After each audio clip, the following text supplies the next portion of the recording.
Familia de Gino Freire presenta, bienvenidos a este programa donde vamos a revisar los momentos que nos robaron el corazón en la primera temporada. Risas que nos hicieron estallar, lágrimas que nos hicieron conmover, historias que nos inspiraron. Cada entrevista un viaje, cada invitado una aventura. Hoy no es un resumen, es una celebración. Lo mejor de Gino Freire presenta en su primera temporada a continuación. Sí, señor. ¿Cómo estaba conformada tu familia? A ver, ¿Cuántos hermanos son? a ver, te comento la historia. Yo soy el mayor de todos. Papá y mamá se casaron. Nací yo. Papá y mamá se separaron. Yo quedé a cargo de mi abuela paterna. Mi papá complicado, en paz descanse, digamos así. Nosotros para hacer esta entrevista hay que hacer investigación. Y yo creo que si te digo el nombre de la que tú le dices a tu mamá, es realmente para ti muy amoroso, que era tu abuelita, ¿verdad? Exacto. Luisa. Sí, señor. Estoy en lo correcto. Sí. ¿Quién era realmente para ti tu mamá? Sí, señor. Entonces quedé a cargo de mi abuela. De tu abuelita. Paterna. Claro, paterna.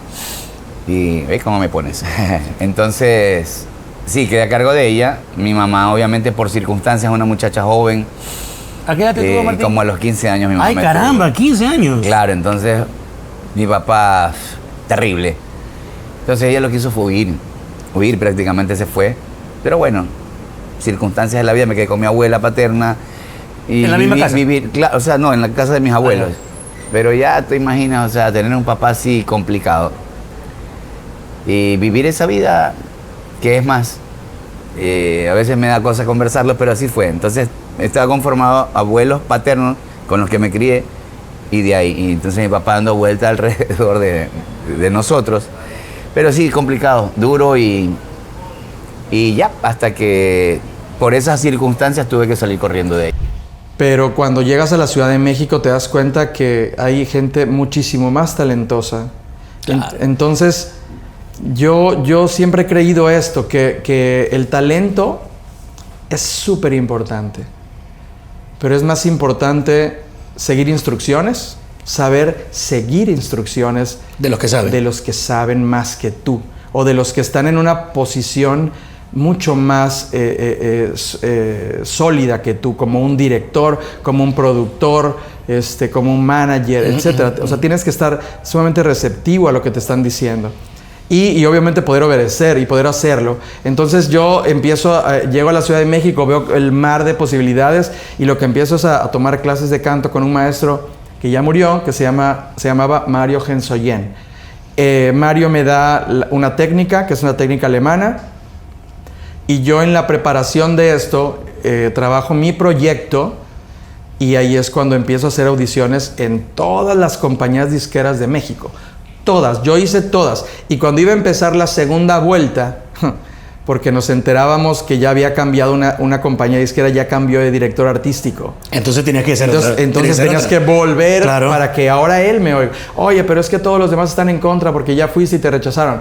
No importa, o sea, la persona que trabajaba conmigo dijo, no importa, vamos a solicitarla. Y volvemos a pedir la audición con BMG Ariola. Y gracias a Dios, BMG Ariola es la compañía que me firma en el 95. Tú te paras, o sea, ¿por qué? Y retomo el tema de Luis Miguel, porque obviamente es el artista más importante de habla hispana. Y de eso quiero hablar más adelante, porque hay una historia también detrás de esto. Nos invitan a un show de él en el Auditorio Nacional y nos dan entradas a primera fila. Ya siendo Gustavo Lara. Siendo Gustavo Lara. Ok. Te estoy hablando de esto, fue en el 96, 97. Ok. La cuestión es de que cuando este Luis Miguel sale al escenario, conforme va avanzando las primeras canciones, la iluminación en el Auditorio Nacional es muy fuerte. O sea, tú levantas la cabeza y no puedes ver nada porque la iluminación es brutal, O sea, desde el punto de vista del artista, ¿no? Del artista, ya, claro. O sea. Entonces, obviamente hay un seguidor. Cuando hacen como un blackout y de repente, pum, aparece el seguidor, pues obviamente te ves tú. Pero en este caso, él se acercaba demasiado al borde del escenario para poder reconocer los que estaban o los que estábamos en las primeras filas. Ya. Bueno, yo yo me considero un hombre hecho y derecho, sin ninguna duda de mi sexualidad. Ok. Pero cuando este tipo se te queda viendo y te sonríe, se te caen los calzones. Ok. Y te lo digo, o sea, con todo el respeto del universo. Sí, o sea, sí, ¿por claro. qué? Porque la energía de él, a la hora de que se te queda viendo, que obviamente está como iluminado por todas estas fantasías, misterios, por los dioses de la música. Claro, incógnita de si es real, si es vivo, si se murió, si es un doble. O sea, por todas estas cuestiones va creando un personaje que se sale de la realidad. Por eso él puede abusar de ciertos comportamientos, de ciertas actitudes, pero es el único al que le permiten ese tipo de cosas.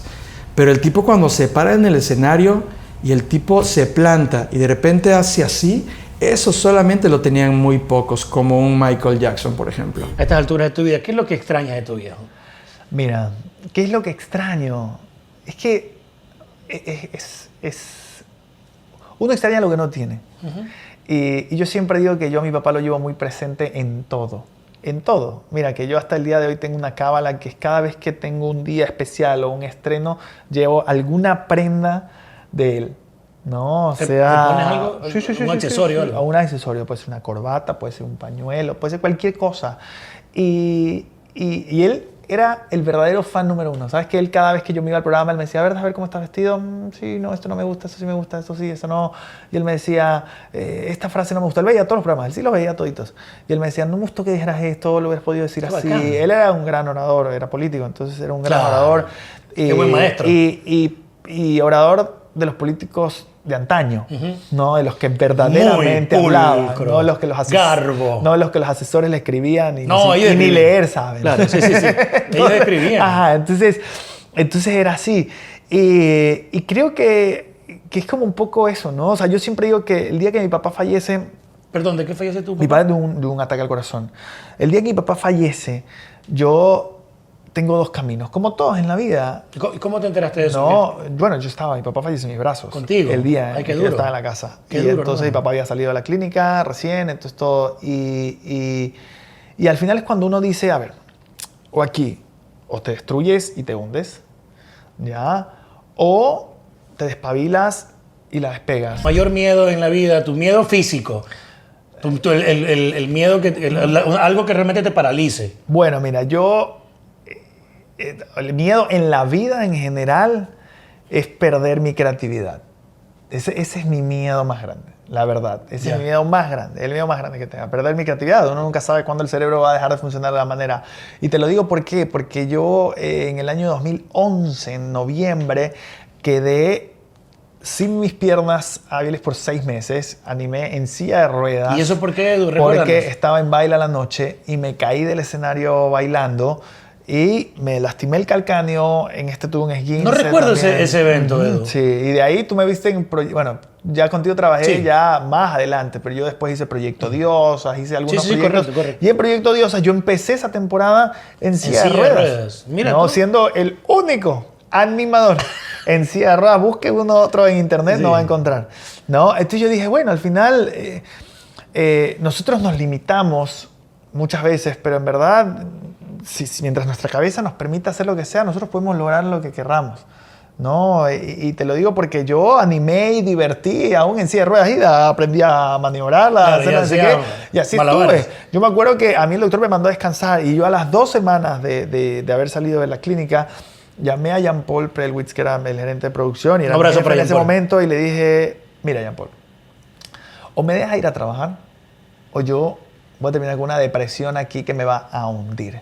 Me dijo, no, pero es que no puedes. No te preocupes, yo voy a llegar al canal. Y mi sobrino, mi hermana me llevaban en el carro, me llevaban, a veces mi mamá, yo hacía mi esfuerzo, me pasaba mis silla de ruedas, ahí me ayudaba la gente de producción y me arreglaba y me alistaba. Y así hice mi proyecto por 6 meses. Cuando ya después pude empezar a usar bastón, ¿no? Primero usaba muletas, después usaba silla de ruedas, después usaba muletas, después usaba bastón.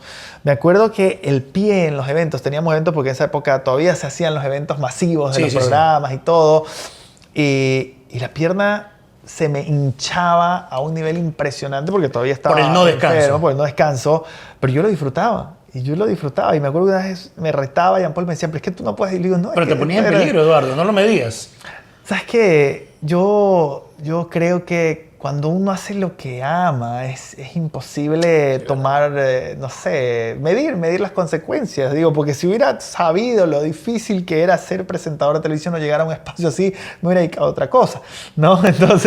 Entonces creo que es eso. Y hoy en día, que vivimos viajando de provincia en provincia, que también mucha gente dice que es peligroso. Yo agradezco, en verdad, que bajo la bendición, el cariño y el respeto de la gente, no he tenido ningún inconveniente nunca. ¿Recuerdas cuál fue la última conversación que tuviste con tu papá? No toques esa tecla, fue fea. Fue fea porque mi papá, él se murió de cáncer y luego ya no podía hablar. Entonces, él me había pedido algo, una comida que le gustaba mucho de cajún, creo que era. Ay, qué rico. Y cuando yo fui a Manta, él me preguntó si yo le llevé la comida. Ya. Y yo realmente no planeaba irme a Manta. Yo estaba en ese tiempo con el papá de mi hija y con mi hija. Y nos fuimos por la Ruta del Sol. Cero restaurante. Cero nada. restaurante, cero yo voy a Manta. O sea, Correcto. en cada pueblito decíamos al siguiente. Y llegamos a Manta. Entonces mi papi me ve y me dice, ¿me trajo la comida? Y yo, no, papá, la próxima le traigo. Ya no hubo próxima. O sea, ya la siguiente él ya no podía comer, él ya no podía hablar. Bien. De hecho, la última llamada que yo le hice, ya me atendió la enfermera. Y me dijo, no, ya su papá no habla. Entonces ya cuando yo lo vi, un día antes de que él se muera, ya era muy frasecitas cortas. Ya estaba decaído realmente. O sea, ya la enfermedad lo había consumido demasiado. ¿Te faltó algo por vivir? No, Ya porque- siendo soltero, obviamente. No, porque hubo una etapa en la que pude vivir lo que no viví en su momento, ¿no? Porque como empecé muy chiquita, ¿Qué la fue el relación, break que tuvieron? nos casamos, de ahí nos divorciamos, entonces como que en ese espacio que me lo dediqué al 100% a mí, A consentirte.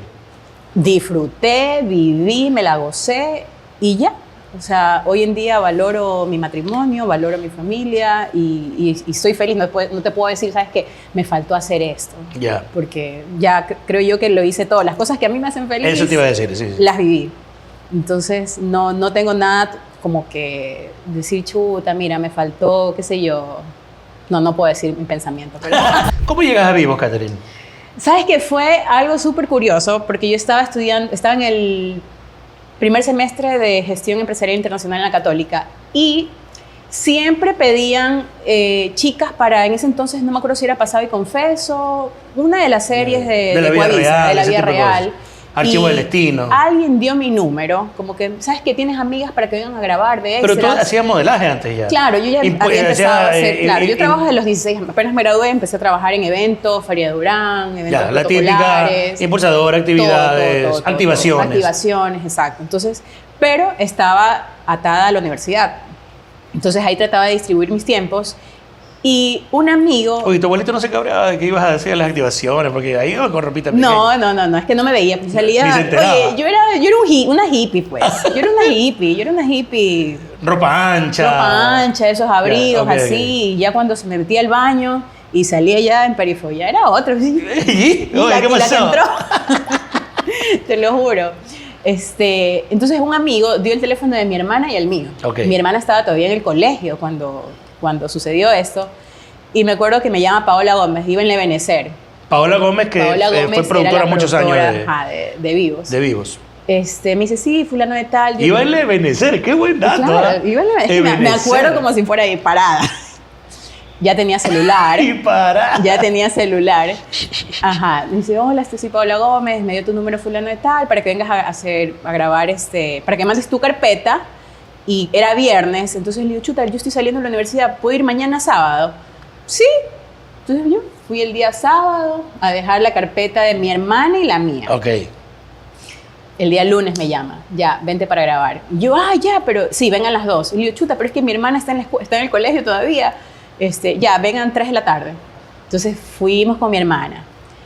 Mira, buen dato. Evelyn, Mi que tu hermana también, estuvo- capaz se va a cabrear porque estoy contando este dato infidente de la vida de ella. Y es bravísima. Ya, ella sí es bravísima, pero ella no le gustó. Tú sabes que grabar es sin horario, comer Sí, donde te correcto. toque, en el sol, en una silla, en el piso, Sí, sí, sí, o sí, sea, Y mi hermana siempre ha sido como que super lady, las cosas limpiecitas, todo.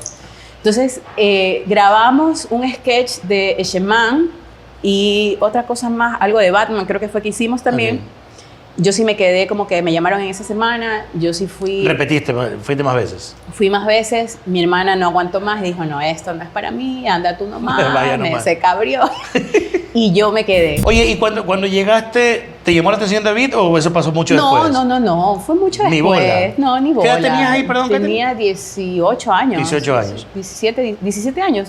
Recién me había graduado del colegio. Y ahí fue nada, o sea, era tu claro. emoción de ir a grabar. Exacto, la emoción de ir a grabar. Programa exitoso, además, Y, ¿sabes qué? Yo siempre doy gracias a Dios de que donde me ha puesto ha sido en grupos exitosos. Sí. Y esa fue como que mi patada y me fui de largo con Sí. ellos. O sea, de Coavisa. ¿Y tu sueño de ser pasamos cajera a pelear. No, murió? pues ya murió, se vio truncado y nada. Y eso que trataba ahí de equiparar con los eventos, pero ya llegó un momento en que ya no. Me gustó al 100%. Pero el la amor nació en televisión. Vivos. Claro, el En amor Vivos sí, fue. sí. El amor ¿Y cuánto nació en tiempo Vivos. pasó? Porque me imagino que David empezó Como unos 3 a coquetearte. años. Claro, como unos 3 años. Ah, pero bastante. Pero sí, sino que fue gracioso porque eso nació de un juego. Salió de un juego. Hicimos creo que una apuesta y... Sí, hicimos una apuesta y yo perdí ya. ¿Y cuál era la...? Un beso. La apuesta yo perdí. Te lo juro. Y era pero un beso. Ni siquiera me acuerdo, pero fue así. Entonces ahí ya... Pero ya, vea, te pregunto ya. Ajá. Pero, bacán. O sea, ¿lo hiciste con el coraje de perder o ya bacán? O sea, fue perdí, pero voy a ganar. No, sí perdí. O sea, perdí, ya me tocaba pagar la apuesta. Pero el beso lo diste con gusto. Fue un pico. Tampoco es que me fui a estrampar, ok. pero fue un pico porque estábamos en la nota del juego. Y de ahí poco a poco se fueron dando las cosas y de ahí, mira, nos fuimos de largo. ¿Pero antes te coqueteaban ya o todavía no? No, todavía no. Yo tenía hasta novio, o sea, fue una cosa Ya, que ni él, creo que ni él ni Claro, yo claro. estuvimos como que con la predisposición para enamorarnos. Pero a partir del besito tú ya crees que Claro, sí, ahí sí dices... Obvio, sí. Como que ella se despertó, como algo que pasó. el gustito, ajá. Y empezamos. Y bueno, ahí con nuestros altos y bajos, toda la situación. Él también ha estado conmigo, creo que en las buenas, en los malos, en mis momentos difíciles, familiares. Desde ese besito hasta hoy, ¿cuánto tiempo ha pasado? Uy, con todo. Con todo. Ay, ya casi 20 años. El periodismo, que tiene mucha injerencia en la opinión social también, el periodismo también, o sea, no le importás como futbolista o como ser humano, sino también le importa el negocio, ¿entendés? Correcto. Y ellos también se manejan buscando su beneficio económico, su beneficio en cuanto a rating. Y de tu lado lo entiendes, es lo que comprendes. Sí, no lo comprendes, pero tampoco lo vas a cambiar, obvio. O sea, va a ser Irte en contra siempre peor. igual. Pero sí, y siempre la mala noticia es lo que más vende. Claro. Y yo siempre cuento la historia que cuando yo llegué a Barcelona, ese año, el 2009 que hablamos antes, que jugamos todos el torneo descendido prácticamente. Y claro, y la noticia, están todos peleados, esta palabra que se utiliza mucho acá de que hay trinca y que este no se lleva con este otro y que le quieren hacer la cama al técnico. Algo que no existe, o sea, vos podés tener un poco más de relación con un compañero, con otro, vos podés tener más afinidad con un técnico que con otro, pero después todos quieren ganar, y después hay un montón de factores como lo emocional que te hace rendir mejor o peor, pero todos juegan para ganar. Y un poco el periodismo también, o sea, decir, bueno, si te va mal, qué mejor que Claro. hacer foco ahí. Vamos a hincar. Exacto, y se llevan todos mal, y tal cosa y tal otra, y hay problemas. A ver, y eso también un poco vende, ¿no? Pero Mati, puede discutir con un compañero, Sí, claro, es que pasa. Pueden pelearse, pueden distanciarse. Tuvimos la oportunidad de trabajar juntos con alguien que también quisimos mucho, que es Efraín. Veíamos un video que lo voy a subir en estos días en Ecuavisa, en Contacto, en una linda época en donde estaba una persona que queríamos y queremos mucho, que era Efraín. ¿Qué tanta falta crees que le hace un Efraín, una figura como Efraín, al país? O sea, Efraín Al más... humor, a la gente. O sea, yo creo que todos lo extrañamos a Efraín. no solo quienes tuvimos la oportunidad de conocerlo de cerca como tú y yo y trabajar con él y disfrutar de ese humor que no era creado, no era guionado. No. Era algo así como súper natural y espontáneo, súper ocurrido. Yo creo que le hace falta al país, no todo el mundo todavía lo extraña. Cuando se aparecen estas fechas, como el cumpleaños de él que fue hace pocos días, y salen publicaciones, tú lees los comentarios y la gente Todo es cariño. Todo es amor, todo es cariño, todo es añoranza, nostalgia de ese personaje que yo pienso que partió de manera muy temprana, ¿no? Todo tiene su propósito en la vida. Yo creo que la ausencia de él también trajo muchos cambios y mucha reflexión para mucha gente, desde el mismo tema de la actitud que se le pone a la vida, de la parte espiritual, de la parte del manejo de los vínculos familiares, que él era un referente de eso, sí. ¿no? Creo que trajo mucho movimiento y aprendizaje en ese sentido, pero yo sí siento que él todavía tenía mucho para dar y mucho para ofrecer. Pasa el tiempo y encuentras el amor. Creo que también de manera inesperada, Úrsula, no te lo esperabas. Totalmente, no. Para nada. Pero nos cayó a todos de sorpresa. Y yo creo que la primera sorprendida fuiste tú. Sí, total. Estabas, uno nunca busca, pero estabas abierta al amor ya en ese momento o no sé, es que como te digo, cuando pasa algo como lo que te sucedió a ti, no se sabe qué hacer, que uno no sabe si después encontrar el amor o ya no quiero saber nada o lo que Dios quiera. ¿Cómo te llegó? ¿En qué momento te llegó el amor? Yo hice mi proceso de sanación personal y familiar, ¿no? Y no estaba en ninguna búsqueda de nada.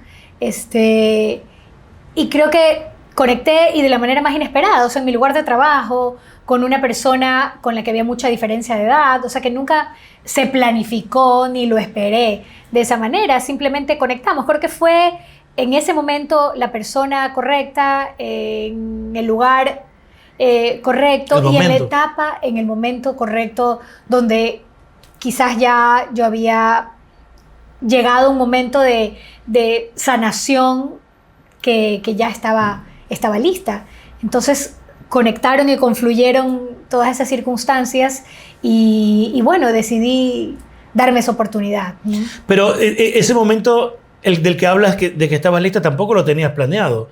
Es decir, no. Te diste cuenta cuando pasó. Cuando pasó, o sea, dijimos, o sea, veamos qué pasa, ¿por qué no? ¿Ya? Claro, que me imagino que en el momento que abriste la puerta dijiste, ah, caramba, estoy abriendo la puerta, significa que puede haber aquí... Y sin pensar que iba a ser algo como mucho más grande. O sea, al principio como que dijimos, ¿será que lo abrimos o no lo abrimos? ¿No? Porque que las dos éramos los dos personas. Qué medito también, ¿no? Claro, y además que sí, le metieron cuchara, sal, pimienta, ají. Es que la gente es cosa seria. La gente es cosa seria. La gente es cosa seria. Sí fue otro remesón, ¿no? Eso te iba a decir, a lo mejor ese fue otro momento en el que las redes... no vieron tanto a la Ursulita que quieren mucho, sino que ¿cómo va a ser posible? ¡Qué horror! ¡Robacuna! Claro. Me imagino que te han de haber dicho de la A a la Z. De todo, pero qué horror, la diferencia de edad, no sé qué. Entonces yo decía, bueno, para mí, como yo vivo un día a la vez, en tiempo presente, entonces en este momento de mi vida, la diferencia de edad no es un problema tan grande. A lo mejor 20 años más adelante, cuando yo ya esté pues bastante mayor, cuando yo sea una respetable adulta mayor, y una venerable anciana. Una venerable anciana, y el otro sea recién un joven maduro, a lo mejor sí se va como que a notar harto y a... Puede ser. Y a lo mejor sí va a tener problemas él de llevarme por la vida, quizás hasta con ayuda de una silla la abuelita, de ruedas. Pero digo, si hoy no es un problema, ni para él, ¿para qué sufrirlo después? Ni para mí, ni para nuestro entorno cercano, ¿por qué debería ser un problema para la señora que nos lanza tanto hate? ¿No? ¿Por qué? ¿No? Entonces me asombró un poco el venenillo que en algún momento se lanzó. Pero también decidí soltar, ¿no? Para mí ha sido este tema, aprender a lidiar con esos comentarios, ha sido todo un aprendizaje. O sea, aprender a surfear la ola. Y decir, si esto no me representa, sí, lo suelto. Pero además entiendo que contabas también con, no voy a decir aprobación, con el apoyo de las chicas, de la familia. Mis hijas lo conocieron, les parecía una súper buena persona. Él también hizo todo un trabajo de ganárselas, de generar espacios para que pudieran conocerlo más, incluso con mis padres, y con mis amigos cercanos. Obviamente siempre hay personas que están de acuerdo y otras que no están de acuerdo y es respetable, ¿no? Es respetable. Del lado de él igual, o sea, yo me llevo muy bien con su familia, con sus amigos más cercanos, pero yo me imagino que muchos de ellos quizás no lo digan y han de esperar que... Un tropezón. Claro, o que esto no funcione, Claro. o que se pase la emoción y él ya pueda conocer a otra persona Pero ya- dentro de su generación. Perdóneme, Ursulita, pero yo creo que ya el tema de pasar la emoción ya se pasó hace, Ya se pasó hace si, rato, pues. si fuera así, Ya ha corrido harta agua debajo de ese puente. ya se pasó hace rato. Pues ya estamos hablando de una cosa sólida. Claro. Y hoy en día, Ursulita, se puede hablar de una relación estable, sólida, tranquila. Que hemos aprendido a llevarla y hemos aprendido... obviamente no te puedo negar que ha sido desafiante, ¿no? Claro. Al principio era toda una aventura de qué chévere, vámonos así contra, Y sí, contra todo. y sí hay la ¿verdad? emoción del principio. Pues, ¿no? Claro, por supuesto. Y después ya empezamos a aterrizar A mí me cae muy bien, Isaac. otras situaciones Me cae y decimos, súper bien. esto está difícil, esto está complicado, ya que la gente se canse de Pero han criticar. bajado las aguas. Ahora, también hubo comentarios lindos. O sea, yo estoy hablando ahorita quizás de la parte de los comentarios Es que fue la negativos. mayor. Fue la- Pero también hubo comentarios lindos y personas que nos decían, gracias al ejemplo de ustedes pude sacar a la luz una relación que la tenía oculta. Entonces también hubo esa Claro, como claro. inspiración para otras parejas, ¿no? Que eso fue lindo también, creo que fue parte de un poco del propósito. Pero hemos también tenido que aprender a lidiar con las diferencias generacionalmente, ¿no? Los gustos generacionales. Los gustos, si bien él es una persona, yo digo que mentalmente es como un viejito. En cuerpo joven. En cuerpo joven, porque es así todo tranquilo, calmado, serio, le gustan los planes calmados. Es que la gente debe pensar que él es farrerote Nada que y ver. tú ya eres una mamá. O sea, que- por si acaso la divertida eres tú. soy yo. Tú eres de la farra. O sea, No de la farra, Él es el aburrido, pero ¿qué? él es el aburrido.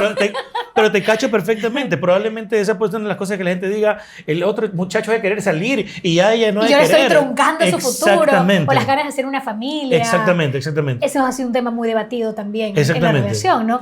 Lo de formar una familia y tener hijos, que yo creo que eso fue lo que primero conversamos, porque yo dije, él tiene absoluto derecho Claro. en querer tener y construir una familia con una mujer pues de su generación, mucho más joven, pero no es algo que él lo ha hablado abiertamente, él no quiere tener hijos y lo ha manifestado en un sinnúmero de ocasiones, pero una vez más, viviendo un día a la vez, es como que hoy Hoy no. lo queremos llevar de Sí. esta manera, hoy él decidió que no y decidimos seguir juntos, pero mañana pues no sabemos qué pueda pasar. Pero vámonos así al principio, Ok.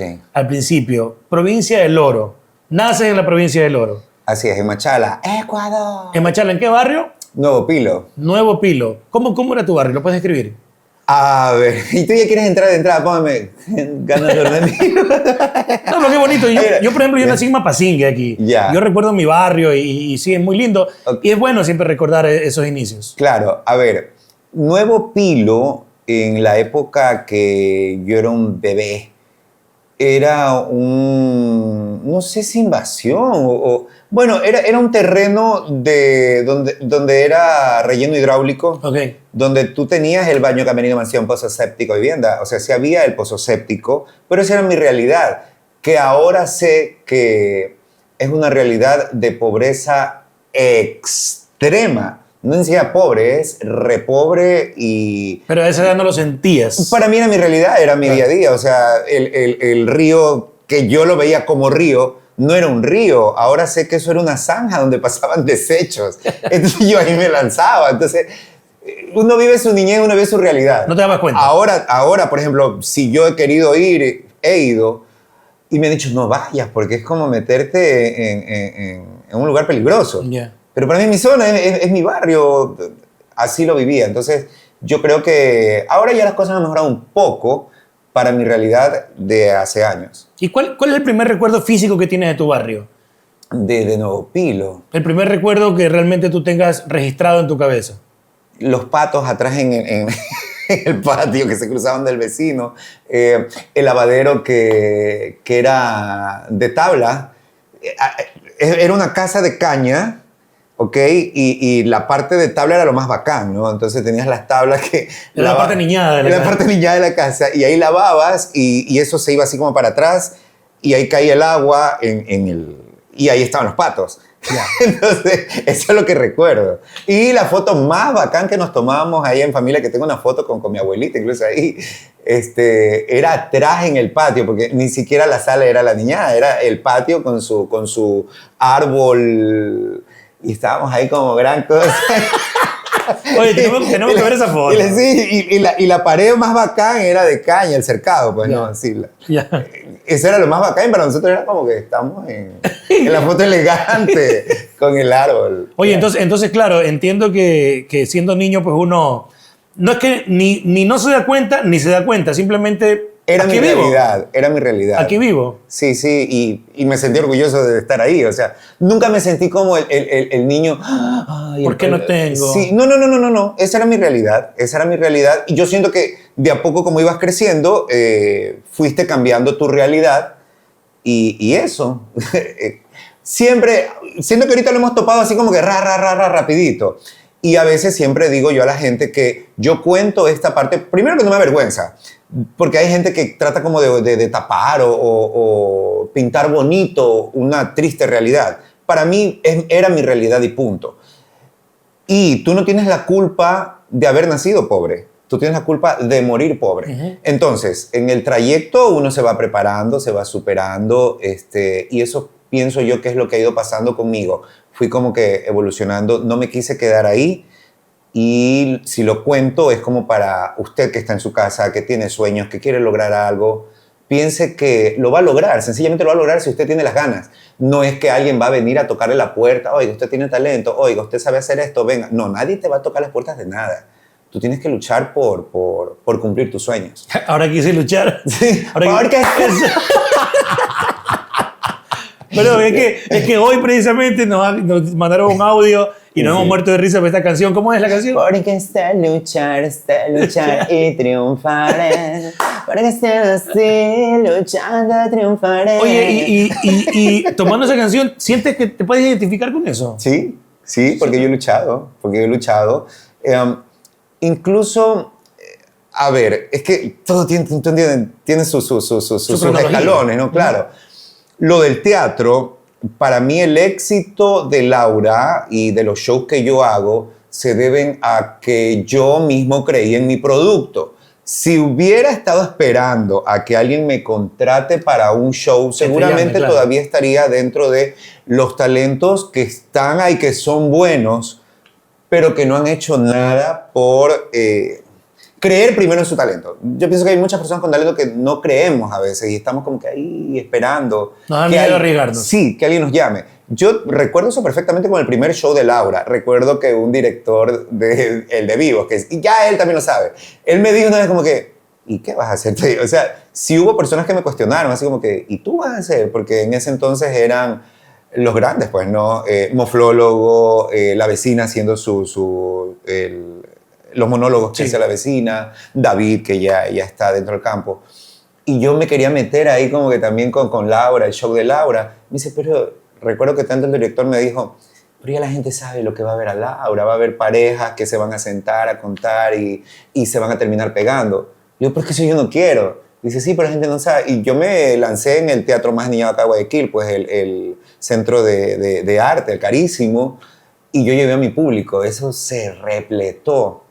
Lloré porque la primera función, recuerdo que estaba yo solito. Comencé esa promoción como unos 6 meses atrás. Yeah. Porque para mí llenarlo era como que era muy difícil. Desafío. Un desafío. Y recuerdo que faltando 3 semanas aparecen los monstruos al lado mío. Fedenador se presentaba. Víctor Arauz. No te creo. Y Fedenador está literalmente al lado. Están al lado, pues. Y yo viniendo haciendo promoción de 6 meses para llenar mis funciones. Y Martín Calle, Víctor Arauz. Tú dijiste, se me van. Yo dije, claro, me va a quedar vacío. Pero ahí descubrí que todos tenemos nuestro público. Uh-huh. Ellos tienen su público, repletaron. Sí. Yo tengo mi público, se repletó. Y Víctor, recuerdo que siempre decía, este man hizo algo que no se esperaba. Llevé al Teatro Aniñado mi público, gente que iba en calentador con zapatos de barrio a verme ahí en el teatro. Bueno, hay una historia parecida, Emerson. Eso le pasó a Juan Gabriel. Juan Gabriel en el año 90 Juan Gabriel en el año 90, cuando hizo su primer concierto en Bellas Artes. Porque sé luchar, sé luchar. Ya, Bellas Artes es un sitio que estaba destinado solamente Bellas Artes. a los artistas, Ya. pop-off y la ópera y no sé qué. Y mucha gente le cuestionaba a Juan Gabriel que por qué va con su música popular, porque era música popular, ranchera. Y ya sabemos lo que hizo Juan Gabriel en ese teatro. Después lo volvió a llenar y, o sea, es una locura. Así que te pasó algo similar. Fuiste al centro de arte con tu gente. Sí. Mi público, que no es el mismo público de los demás artistas. Correcto. Cada quien tiene su nicho, cada quien. De hecho, primera que voy a decir es esto de que siempre jodido con esto. Pienso que Laura, bueno, mi persona, es como la Sharon de la comedia. ¿Ya? El pueblo, la masa. Ok. Ya los otros actores para mí son como Pamela Cortés, Betancourt, Ya. los Aniñadito. los aniñaditos, los top. Y Laura es la Sharon de la comedia. Y eso para ti es bastante, porque Sharon es ídolo top para ti. Sí, claro que Además. sí. Entonces, para mí es eso. Yo pienso que mi público es mi pueblo. Ahora vamos a hacer una función con Mofle. Chica los asaditos, sí. Mofle. Y en un audio que envié en el grupo, yo les decía, ¿qué va a pasar en este show? Porque se van a mezclar dos realidades. La gente que me sigue a mí es pueblo. Claro, como me dice, yo soy un artista multitarget. Digo, sí, pero yo soy pueblo. Entonces, y yo digo, yo tengo que hablar de eso porque el público de Mofle sí es un público, y yo le digo, gente bien. y acá me mandaron un audio, uno de mi público, que me dice, yo voy a ir a su show y si me siento al lado de un añiñadito y me río, jaja, va a pensar que lo va a robar. esa fusión quiero ver. Va a estar buena. Claro. Y yo tengo que hablar de eso, o sea, me voy a hacer comedia de eso. El primer día que para mí fue de emociones porque comencé a locutar, cuando llegué a la tienda donde está mi papá, este fue mi recibimiento. ¿Fuiste emocionado a contar? No, yo llegaba a escaparme, pues, ¿no? Pero me había escapado ese horario para estar allá. Y cuando llegué fue como, no me dejaron pasar a la tienda, estaba mi papá. Entonces me dice, y yo, así como que chuta, ¿qué hice mal? Y yo, ¿dónde estabas? Es que conseguí un trabajo en la radio. Ya, pero ¿quién te llevó? Que comenzaba como a indagar, ¿no? ¿Qué? Y yo mismo, porque yo mismo fui a pedir. Me dislocó la mandíbula. ¡Lárgate! ¿De la nada? Sí, entonces lárgate. Ya ahorita lo conté con comedia. Lárgate. Me fui. Mi abuela me dijo, cuando estaba en casa, porque yo ahí dije como que ya, pues. Me dijo, no, es su padre. Ella siempre, que claro, él es su hijo. Entonces, él es su padre.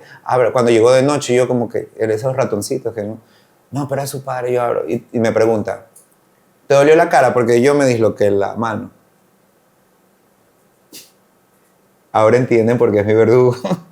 Y así un sinnúmero de cosas. Esta es una. Y yo, o sea, después habían padres de familia en el colegio que me decían, ¿cómo quisiera que este sea mi hijo? Porque ellos se sentían orgullosos de lo que yo lograba. Yo fui presidente del colegio. O sea, siempre fui un niño que iba logrando cosas en el trayecto, donde tus padres deberían de sentirse orgullosos y felices de tener un hijo que logra cosas y que no le hace daño a nadie. Hablabas de caracterizaciones. ¿Cuál fue tu primera caracterización no profesional? La primera vez que te pusiste algo en la cara o en la cabeza para decir voy a imitar a tal persona. A ver, ya... O sea, en el teatro empecé haciendo yo hacía teatro infantil. Ok. Entonces empecé en un programa teatral, un show teatral, donde habían varios, hice Pepe Grillo. Ok. Ya. Y también había Batman y Robin, y yo hacía del Acertijo. Después hiciste Grillo también. Después fui Grillo. Grillo, en televisión. No, después fui Grillo en la vida. Hasta que ya dije... Pero sí fuiste Grillo también en televisión, pues. Claro, después fue lo del Grillo. En televisión también fui Grillo. Pero hice de Grillo. Qué mal. No lo dije yo, por si acaso. un Ya programa- me veo estos clips ¿cómo es? En viralizados, Sí. en David, fue grillo. Ah, sí. Un programa de las bajitas, Rincón de los Bajitos se llamaba, que era con Pamela Cortés. Claro, Era claro. la Paquita ecuatoriana. Entonces, La Paquira. Lucho Aguirre hacía de Caracol. en ese Maestrazo, mundo. claro, sí me acuerdo. Y Lucho Aguirre se lo llevaron a trabajar a CTV en aquella época. Entonces quedó... Y Belolio estaba en Ecuavisa trabajando. Y en 7 veces empezaron a hacer Bien. producciones, pero en bomba. Claro, pero yo estaba acá, yo sí... Y fue uno de los trabajos que yo más recuerdo, todavía lo recuerdo con mucha alegría. Ya, te digo por qué, porque gracias a Dios, tú sabes, o sea, a mí me ha ido increíble. Este programa me dio la oportunidad de hacer un personaje que se llamaba el grillo Cric Crack. ¿Ya? Entonces, En Ecuavisa. en Ecuavisa, pero ese programa se grababa una vez al mes Ok. y se ensayaba esa semana y de ahí el siguiente mes. Entonces yo tenía una semana de ensayo y una semana de grabación. Ok. Y eso era todo. Todo el trabajo. Al siguiente mes, una semana Una semana. y en Ecuavisa, todo lindo, ¿no? Entonces, Y aquella época. claro, y yo trabajaba con la mueca en esa época. O sea, trabajas así. Sí. Ya trabajaba Malo ese chiste, malo. ya trabajaba con la mueca. Ya. Y cuando me sale lo de Ecuavisa, Perdón, contexto para la gente que no sabe, para el público se renueva. La Mueca era una compañía de teatro. los que eran los adorables entenados. Correcto. Ya. Porque Entonces, antes se consumía. Ahora creo que está. todavía se consume. Ahora está nuevamente. Tengo un padre que consume. Y bastante. Y- Está reviviendo el teatro, pero antes era muchísimo teatro que había. Sí. Y había más salas de teatro Así también. es, era una época muy, muy distinta. Y muy eso bonita. era la Mueca.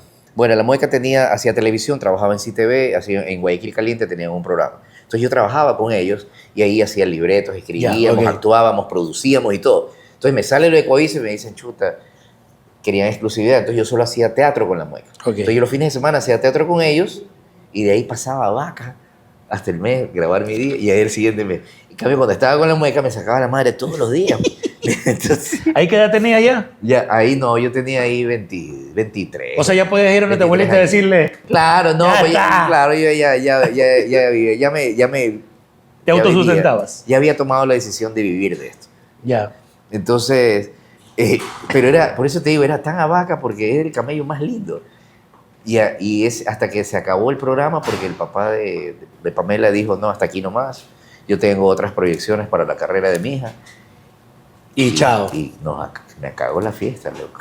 Lo pueden ver el programa. Hay programas en YouTube. Lo pueden ver ahí. Sí, ahí está el grillo. Hay Cric Crack. algunos programas. O el Rincón de los Bajitos. Que era como una versión más chiquita del programa de Xuxa. pues, Claro, ¿no? era una chuchita.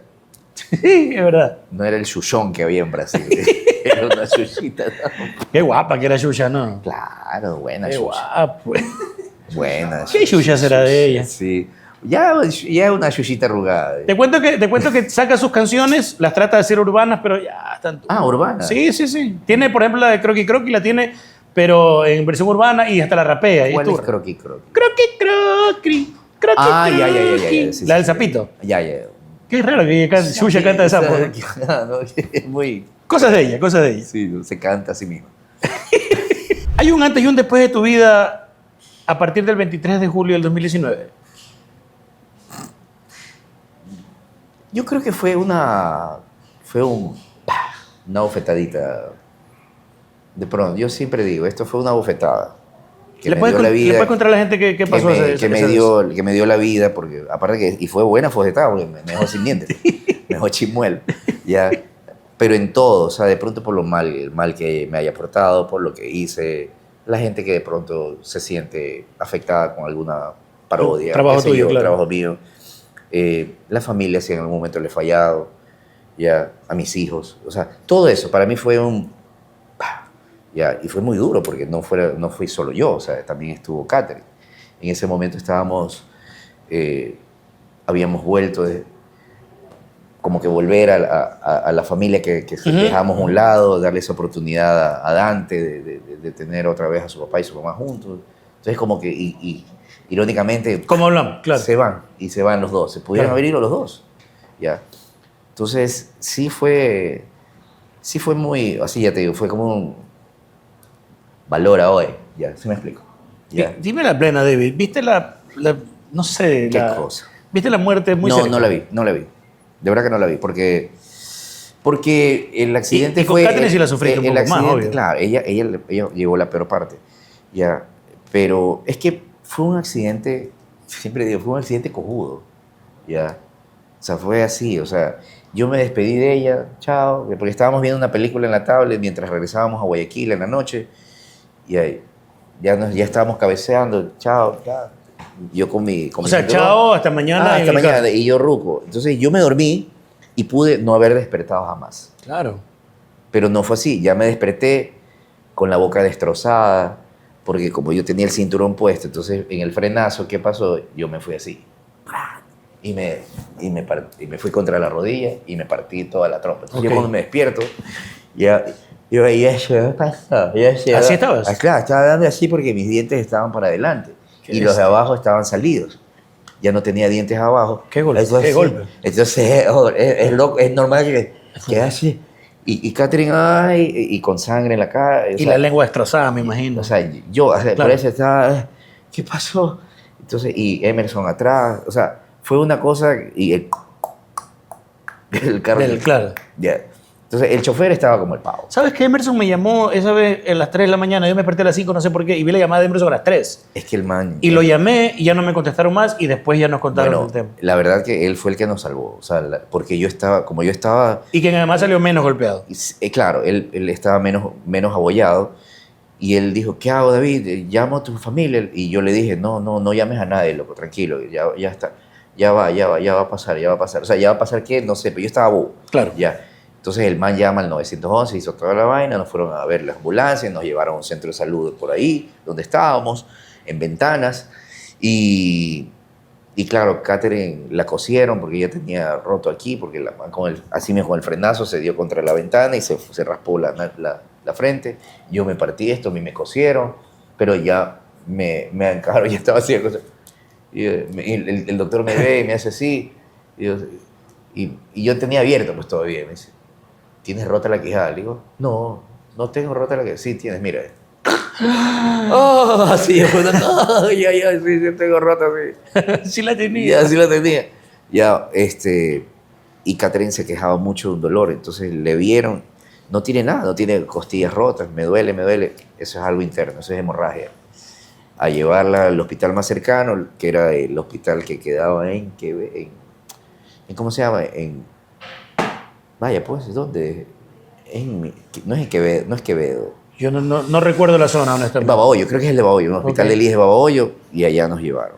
Y en ese trayecto, si alguien decía, no, llévenlo a Guayaquil, No llegaba. Katherine no llegaba. Ok. Katherine llegó con las justas a Babahoyo, estaba desangrando por dentro, ya, para mala suerte de ella, el ecógrafo, no me diga que el ecógrafo se fue, ya, así le pasó, no me diga, el ecógrafo. El Niágara de bicicleta. El Niágara de bicicleta, justo ahí, hijo, puta, el que tenía la llave donde estaba guardado el ecógrafo, se fue. Una tontería, ¿no? Porque era cambio de guardia. Ya. Entonces el doctor dijo, necesito ver dónde está.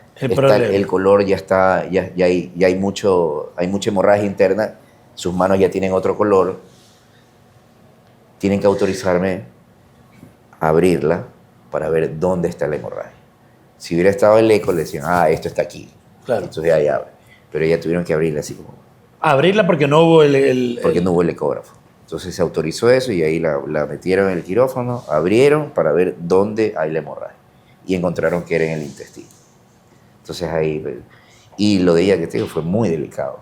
Lo mío fue solo aquí, golpe en la cabeza, pero bueno, fue ya te digo, fue ese remesón que nos unió, nos sirvió, la familia, los amigos, todo, o sea, el cariño de la gente. Nos asustamos en realidad. Sí, para ser mucha tan- gente, y de verdad que fue lindo, o sea, fue lindo ver el cariño de la gente porque cuando ya Katherine ya salió de la clínica, después de casi un mes y medio, yo le decía, ¿sabes que la gente se acerca y me dice, David, nosotros estábamos rezando por ustedes, nosotros estábamos orando porque se recuperen?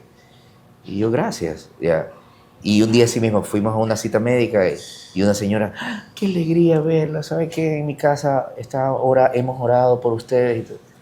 Y te das cuenta, le decía.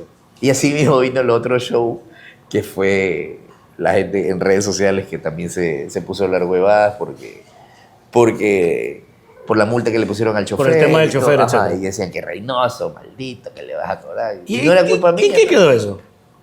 Nada, o sea, era obvio que ese pana no va a poder pagar. Entonces, Claro. y como yo no yo no puse demanda ni nada, eso fue por el fiscal y el juez lo puso por... De hecho, creo que se llama eso.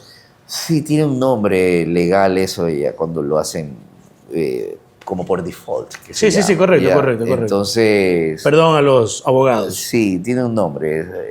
Pero el punto es que ustedes no lo hicieron, si no lo hicieron... No, eso fue, el juez dijo, bueno, aquí Es hubo un parte del daño, proceso. hubo un daño porque la plena, o sea, Ya. yo estaba mal. Catherine estaba bien, ella no pudo testificar nada porque estaba en la clínica. Entonces, tirando números, o sea, fue caro, el daño fue caro, pero gracias a Dios yo tenía un seguro médico. Correcto. Si no hubiera tenido seguro médico, ahí sí hubiera llorado. Pero claro. Ya, pero tenía el seguro médico. Entonces, yo no estaba detrás de una indemnización. El que fijó la indemnización fue acá el Que era fiscal. parte del proceso, no fue nada puesto por fue, ustedes. claro, porque eso es una cosa... si hubiera puesto una demanda hubiera sido algo civil y eso no fue civil, eso fue un proceso que se dio. Pero la gente comenzó a decir, pobre hombre. Y yo sí dije, pobre tampoco era. Claro. El man ya tenía una corvinita y había Su matado. responsabilidad. Y había matado a alguien, ya había tenido mira. un accidente de tránsito donde falleció alguien y tenía un historial. O sea, tú dices, me echas a mí la culpa que yo soy el malo. Entonces ponme a mí en el pon mi nombre y apellido en el proceso, ¿cómo se llama? En la página de la judicatura. Claro. Ahí te va a salir lo que yo versus el antecedente. Hagamos una Caballero. comparación. El caballero, no, pues mío, o sea, hemos estado en manos, pero de un peligro. Lo que es no saber, Y ¿no? ese fue el resultado de haber estado en manos de gente peligrosa. Ya. Pasó lo que pasó. Casi nos mata. Oye, pero mientras estaban en esta espera complicada del hospital, yo te voy a enseñar algo y la gente lo va a ver también. Obviamente ahorita lo vas a ver tú nada más. Pero también pasaron cosas bonitas. Porque justamente me hablabas, David, del tema de que decías, bueno, démonos una oportunidad como pareja y como familia. Y tú decías, ¿cómo hablamos? O sea, nos vamos a la oportunidad y al rato nos vamos a ir y de una. Loco, sí. Y encima nos vamos a ir de una, como que no vale. No pega. Entonces, yo tengo entendido que ustedes recibieron estas cositas de aquí bien bonitas y quiero que me cuentes qué significan estas cosas para ti. Mamá Catherine, te amo mucho, sí. Sí, es verdad. Eso lo hizo Dante. Mira, ahí fue muy bonito porque, te cuento, Flor es comadre mía, es madrina de Dante. De Dante. Y tú sabes, mucha gente a veces olvida la verdadera labor del padrino. ¿Mm? Y ella, mi comadre, sí fue... Fue comadre. Fue comadre, sí. Ella lo tuvo a Dante, ella lo tuvo esos días viviendo en su casa, protegiéndolo, obviamente, porque esta fue una noticia... Alborotó. Sí, o sea, sí, la gente sí comentó. Y en la escuela, o sea, ella se encargó de alejarlo, ¿ya? Entonces, él como que no sabía, los papás se fueron de viaje, ok, como que todavía no regresa, y después se le contó, el papito está enfermo, la mamita está enferma, hay que curar. Entonces, esta cartita que él le hizo, ya, fue justamente por eso, porque él ya sabía que algo había pasado. Correcto. Ya. Pero, y hay una anécdota de aquello que, un día se fueron con Flor y los hijos de Flor a un parquecito que se llama Mr. Joy. Ujú. ¿Ya? Lo llevaron a Dante el tiempo que Dante estaba con Flor. ¿Ya? Oye, y se acerca una señora así, y lo ve a Dante y lo reconoce. No me imagino. Dante, ¿cómo está tu papá y tu mamá? Y justo la hija, Isabela, la hija de Flor, y se acerca, señora, por favor, y ahí se lo llevó a Dante. Ya. Porque Nunca de falta, una, nunca falta. A lo mejor con buena intención. Yo no digo como Sí, para nada. seguramente mala con buena intención. Yo lo sé, intención. porque, obviamente. Pero eso es lo que trataban de evitar, porque tampoco podían tener encerrado al pobre, pues, ¿no? Ya.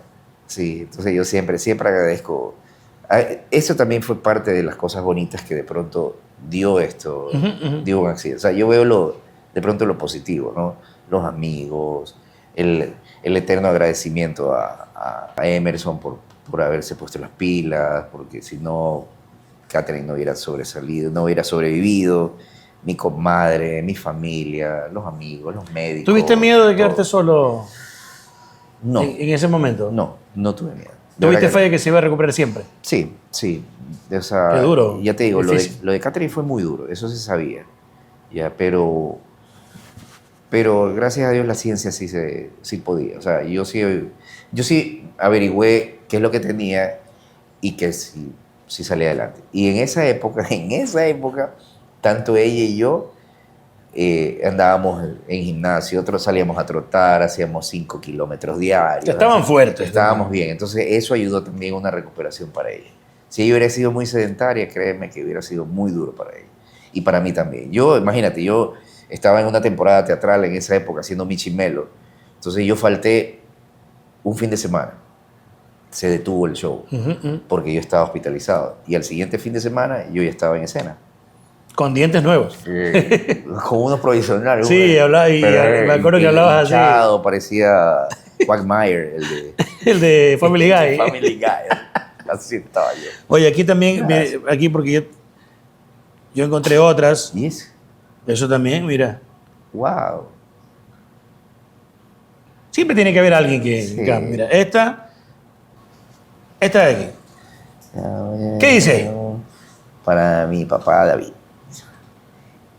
Corazón, que te amo mucho, eres corazón, papá. Oré mucho por tu salud, estoy feliz porque estás curándote. Tu bebé, Dante Reynoso. Un bello, mi hijo. Sí. Más sincero que eso no hay. Sí, verdad, mi bello. No, Dante es un niño lindo. Y niño que lo voy a extrañar porque ya está creciendo. Ya está entrando a una etapa nueva. Y siempre digo, chuta, que Diosito me dé la sabiduría para encaminarlo bien a él también. Porque son etapas difíciles, la adolescencia. Claro que sí. Son muy duras. Uno que ha vivido, ha hecho huevadas también, obviamente no quiere que pase eso. Y él es un niño siempre ha sido un niño muy feliz, muy bello, ya, muy sano, ya, de buen corazón, y lo tiene. Y ya está dejando de ser ese niñito, ya está dejando de tener esa carita de bebé. Ya se interesa en otras cosas. Sí, a su tiempo, no está tan acelerado como yo. Yo en esa edad ya quería todo. Pero él Tú a los 16 te encerrabas en la luminaria del capo, el de David. Eso, imagínate. También Pues, para la mano. Él todavía está viviendo a sus tiempos, ¿no? Con sus tiempos. Ya, pero ya se me está haciendo grande, mi bello. Que ya está alto. Sí, se está estirando. No, sí. Para bailar la bamba. Para bailar la bamba se necesita una poca de gracia. Compañerito, poca de gracia para mí, para ti. Ay, arriba y arriba. Ay, arriba y arriba. Por ti seré patria grande, patria hermosa. Y ahora, ¿Quién viene? Yo no soy marinero, monstruo. Yo no soy marinero.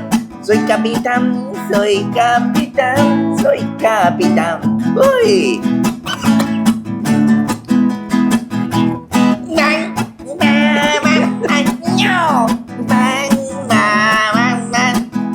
Mandé mi Cadillac al mecánico ese día.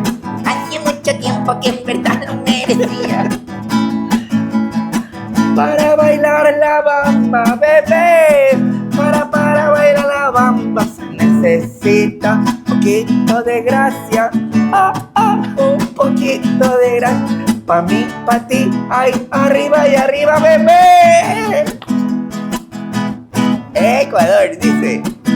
Y baila bamba, déjame bailar. Baila bamba. Baila de la bamba. Así. Báilame la bamba. Déjame bailar. Voy a bailar Inicuos la bamba. Para bailar Inicuos la bamba necesito uno que te doy un poquito de gracia. Un poquito de gracia pa' mí, pa' ti. Ay, arriba y arriba. Arriba y arriba. Arriba. Por ti seré. Arriba estoy, pues se ganó abajo, arriba.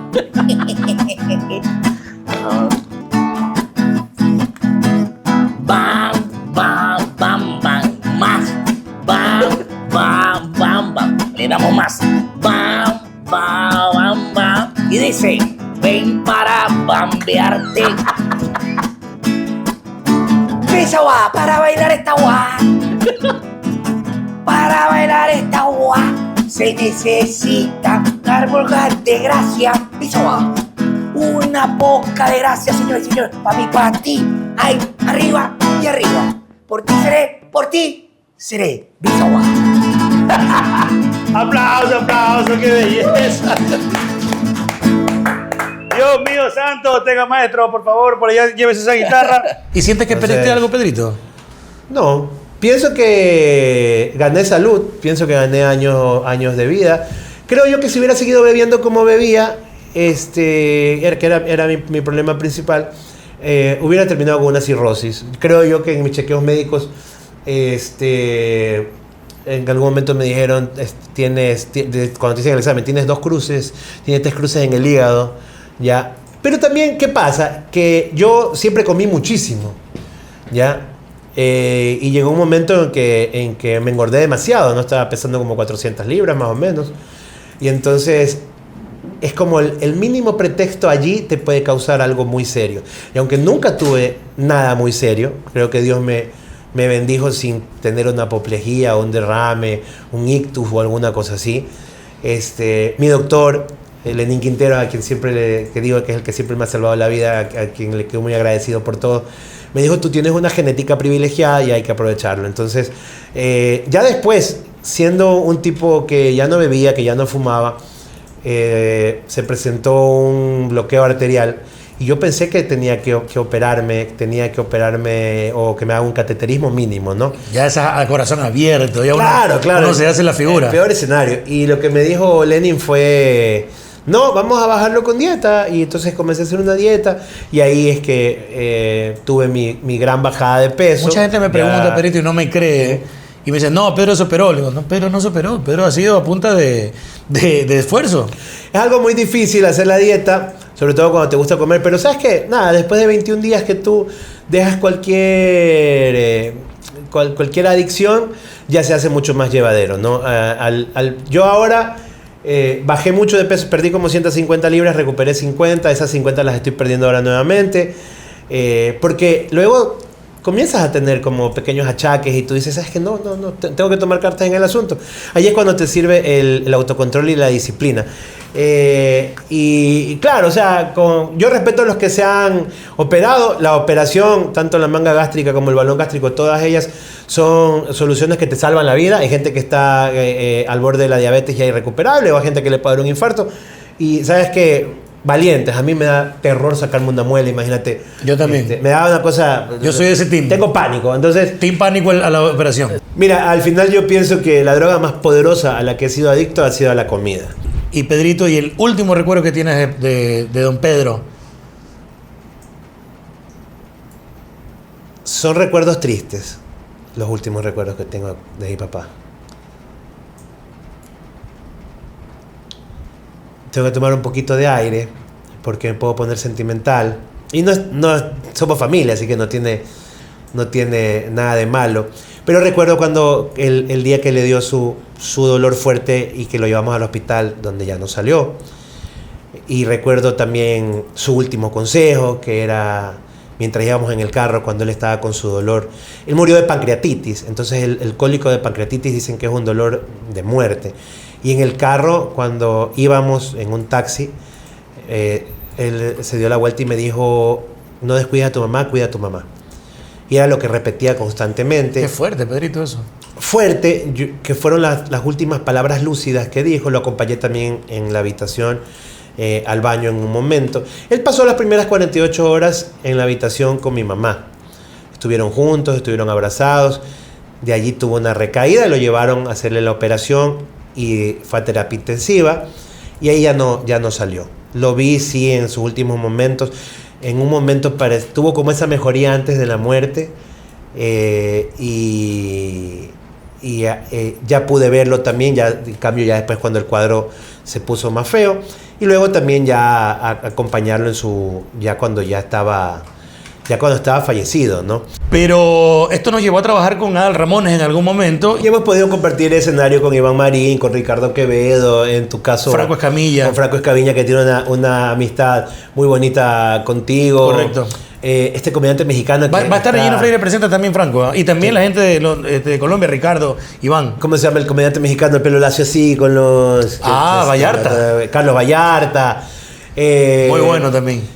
O sea, esas son las cosas chéveres que nos ha ocurrido. El otro día, que fue tu cumpleaños, recordaba que la vez que actuamos en un bar de 2 pisos y el piso de abajo jugaba, creo que... Ecuador, y creo que perdió, pero la gente estaba plutísima. Y nosotros nadie nos paraba bola. Y era un show con guitarra. Era un show musical. Nadie atinaba qué hacer. La gente subía y bajaba, nos abrazaba. Era un caos esa hueva. Y yo decía, ¿qué show de mierda este? Yo creo que ese debe ser si no el peor, de los peores. Claro, y luego estaba la foto que tenemos con Iván Marín y Ricardo Quevedo en esa sala llena, casi entera de público colombiano también. Y creo que es el camino del héroe del comediante, ¿no? Que elige este oficio. Luego igual me gradué en comunicación. Pudiste cerrar ese ciclo también. Cerré ese ciclo y con eso puedo dar... El licenciado Pedro Ortiz. De hecho, tengo un rubro de trabajo interesante, asesoría de comunicación, empresas públicas y privadas, cuando se lo requiera. Y también me ven haciendo de foodie en las redes sociales, que es una cosa que no es nuevo para mí, porque cuando tuve mi segmento Cámbialo en Canal 1, comencé a hacer Pedrito versus La Jama, que era mi versión de Man vs. Food. Y en el cual comencé a visitar muchos negocios de comida y llegó un momento que tenía como 10 auspiciantes para mis redes sociales en ese momento, antes de Instagram. Yo lo utilizaba Facebook y X y Twitter en ese momento y YouTube. Y luego se ha convertido en lo que se llama foodie. Porque antes, claro, ahora se llama foodie. Sí, ahora se llama foodie. Entonces también es algo que hago y ahí integro todos mis talentos. Entonces tengo la ruta encebollado o el hijo de la gran ruta también, que es otro contenido de redes sociales vinculados con la comida, ¿no? Muchas gracias a todos los que han sido parte de esta primera temporada de Gino Freire Presenta. Invitados, mi equipo de producción Zoom Audiovisual, suscriptores, seguidores en redes sociales y de manera muy especial, nuestros auspiciantes. La segunda temporada de Gino Freire Presenta va a empezar muy pronto. Más historias, más momentos únicos, más sorpresas. Y por supuesto ustedes, nuestra comunidad, han sido los protagonistas. Síguenos, activa las notificaciones, porque los invitados que se vienen también serán de lujo. La segunda temporada de Gino Freire Presenta, muy pronto.